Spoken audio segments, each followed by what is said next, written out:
If you trusted any of these men at some point in your life, congratulations, you're the target audience for this article. I got called a rhino this week. Also, a libtard. Also, was told I am suffering from TDS. I got all three in the same comment section, which I think qualifies me for some kind of Internet Achievement Award, possibly involving a trophy shaped like a pretzel, because that's what your brain has to be twisted into to believe someone can be both a Republican in name only and a liberal simultaneously. But I have learned not to expect logical consistency from people whose entire political philosophy was formed by memes they saw on Facebook while sitting on the toilet. Here's the punchline nobody ordered. I'm a Republican. I voted for Trump. The man stood up and said he would not get us into any new wars, and I believed him. Now we are in another war, and I am sick of being lied to. When I wrote an investigation saying so, some of my fellow Republicans went for my throat like rabid attack dogs, protecting a junkyard full of spray tan and broken promises. I included a paragraph in that investigation that basically said, the people who comment negatively are going to say one of these four things. I listed those four things. Put the paragraph right there where anyone watching would see it, specifically to demonstrate that these responses are not thoughts. They are scripts. Preloaded phrases that fire automatically, like a reflex, except instead of a doctor hitting your knee with a rubber hammer, it's a Fox News chyron hitting your brain with concentrated stupid. They said those exact four things. They didn't see me calling them out, because they didn't read the original article. Reading is apparently optional when you're defending your favorite spray-tanned septuagenarian. They just showed up and performed exactly the script I predicted, which is exactly the point I was making, which they would know if they had read the original article, which they did not. This got me thinking about something bigger and older and more dangerous than any one politician. The extremely human tendency to find somebody who looks like a hero and then refuse to hear anything bad about them, even if the bad things are true and the hero's spray tan is leaving marks on the Constitution. Everybody wants to be saved. This is universal. Christians have Christ. Buddhists have enlightenment. Billionaires have attorneys. Your uncle has a guy at the bar who knows things.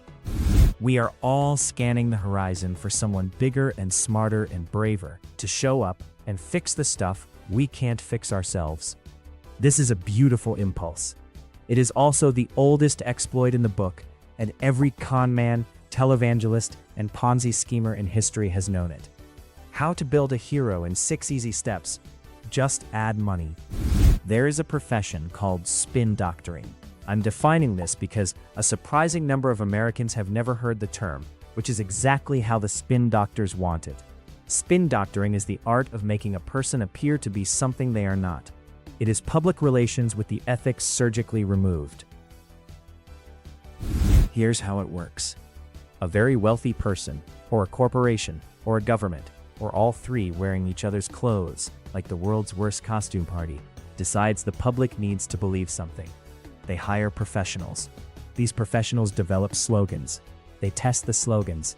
They buy airtime. They buy ad placement. They pay podcasters. They pay YouTubers. They pay thousands of people whose entire job is to show up in your comment section and argue with you until you're too exhausted to think straight. They spend millions building a public image that has roughly the same relationship to the actual person as the photo on the Taco Bell menu has to the thing they hand you at the drive-thru window. If you've ever seen a politician eating a corn dog at a state fair, that corn dog was tested with a focus group. If you've ever seen a campaign ad where a billionaire is wearing blue jeans and leaning on a fence, a consultant was paid $40,000 to pick those jeans. None of it is real. It is a product, designed, tested, refined, and sold to you the same way they sell laundry detergent. Except laundry detergent doesn't have access to nuclear weapons. The mask always slips.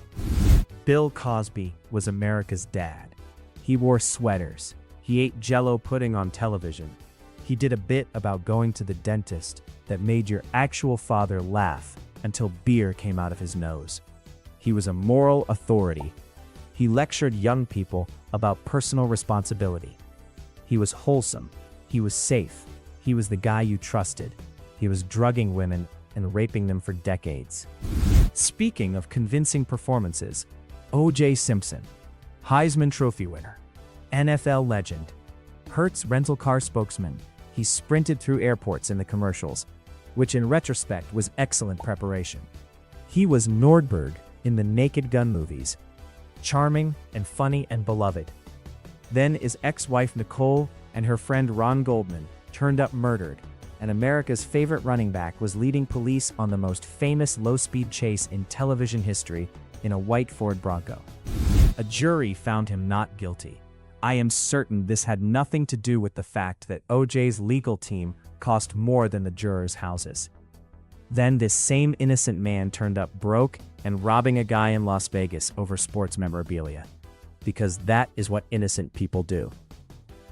Speaking of men whose public image was constructed in a different dimension from their private life, Bob Crane, star of Hogan's Heroes, Colonel Hogan, beloved sitcom dad. Behind the curtain, he was secretly filming his sexual encounters with women, many of whom had no idea they were being recorded. We found this out because he was bludgeoned to death in his apartment in Scottsdale in 1978. That murder is still unsolved 48 years later.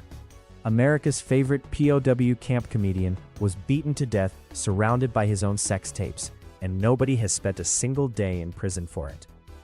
That is not a rumor. That is a conviction. America's dad was a predator wearing a sweater as camouflage, and nobody saw it coming because the sweater was very convincing, and we all love Jell-O. Hello out there in internet land. I'm Lily, the editor at The Wise Wolf, and I just wanted to steal a moment of your time to urge you to subscribe to our god-awful channel. Otherwise, my professor is going to press charges for breaking into his office to shoot this clip. Thanks. Bye now. Or Jared Fogle, the Subway guy. He lost 245 pounds eating sandwiches and became the most trusted pitchman in America. Parents liked him. Kids recognized his face. He was the wholesome face of healthy eating. He went to federal prison for child pornography and paying for sex with minors. The man who sold you a $5 footlong was a predator, and Subway had him on television selling sandwiches to families for over a decade. I am honestly shocked this guy's name didn't turn up in the Epstein files. Maybe he wasn't rich enough to get invited. Notice something. These were not fringe weirdos.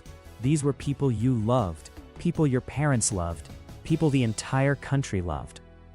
In each case, the mask was professionally built, nationally distributed, and maintained for years before reality kicked the door in. The public image was a product. You bought it, so did everybody else. Here's my question, and I want you to sit with it. What makes you so sure you're not buying one right now? Speaking of masks, Donald Trump is a smart man. I'm saying this first because what comes next is going to make people very angry. And those people are going to stop watching and start typing the moment their feelings get hurt. Trump is smart. He is a gifted speaker. He reads a room better than almost anyone in modern politics. He made the calculated decision that his personality had a better shot at winning as a Republican than as a Democrat. And he was right. The man is a great television personality. People like him the way they like a charismatic bookie who always knows the spread, or the neighborhood guy who shouldn't be trusted but buys the kids ice cream every summer, or a used car salesman who is so entertaining you almost don't mind driving off the lot in a car leaking transmission fluid. He is likable. I am not denying this. He is also a spray-tanned 78-year-old whose wife got into this country on an EB-1A Einstein visa, normally reserved for people who cure cancer or invent time travel. She qualified by posing nude on British GQ. Only 5 people from Slovenia got that visa the year she received hers. He is not the outsider he plays on television. Donald Trump was a real estate developer for decades. Hotels, casinos, golf courses, buildings with his name in gold letters.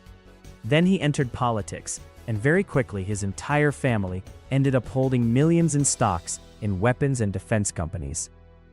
A man who spent 40 years building hotels, suddenly became very interested in things that blow hotels up. He is now escalating conflicts around the globe and positioning the United States on the edge of a war that he and his family are financially positioned to profit from. If you think that's a coincidence, I have a bridge to sell you.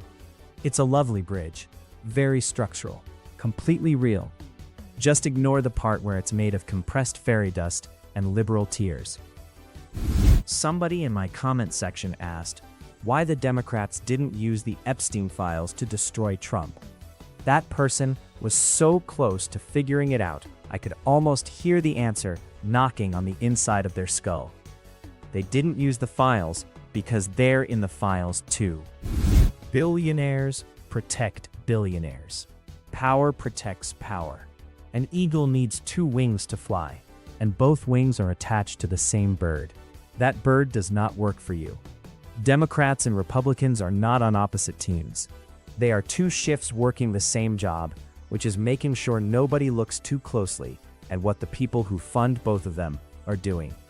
The Russia investigations, the impeachments, the endless media circus, all of it was theater, designed to keep you arguing at Easter dinner, while the real dirt stayed buried. Because the real dirt buries everyone. The Epstein files are the one grenade in Washington that nobody will ever pull the pin on. Not because it's a dud, because every single person in that elevator knows it's real. And if it goes off, it takes all of them with it. So when you try to explain any of this to people, when you show them the money trail and the weapon stocks and the bunkers and the files, you know what they do? They run the script rhino, TDS libtard. You just don't get it. I predicted exactly what the commenters would say, and they said it. Those are not thoughts. Somebody else came up with those. Somebody with a budget and a strategy and a very clear understanding of how to make millions of people say the same words at the same time without any of those people ever stopping to wonder why they're all reciting the same script like it's the Pledge of Allegiance at a school they didn't choose to attend. When you call me a rhino for questioning a real estate developer who suddenly owns weapon stocks and is starting wars, you are not defending a president. You are running a script that was written for you by people who spent a lot of money making sure you'd run it, and you are doing it for free, which makes you the only person in this transaction who isn't getting paid. The sweater was always a lie. Bill Cosby wore the sweater. OJ wore the smile. Bob Crane wore the uniform.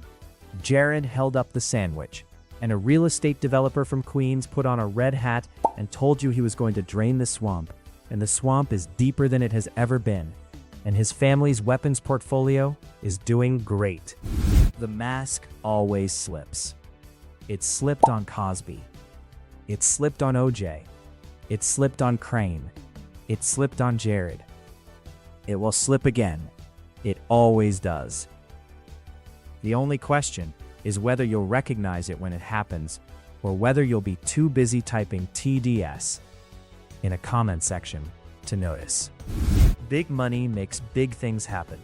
It gets nude models Einstein visas. It gets real estate developers the presidency. And once they have it, here's what they do with it. As your friendly neighborhood investigative journalist who runs on spite, black coffee, and the occasional reader tip, my brilliant editor Lily does most of the actual work. I have been watching the people who run both parties for years. The truth doesn't care if you're paying attention. It just sits there, waiting for you to stop yelling long enough to hear it. Help keep the wise wolf howling.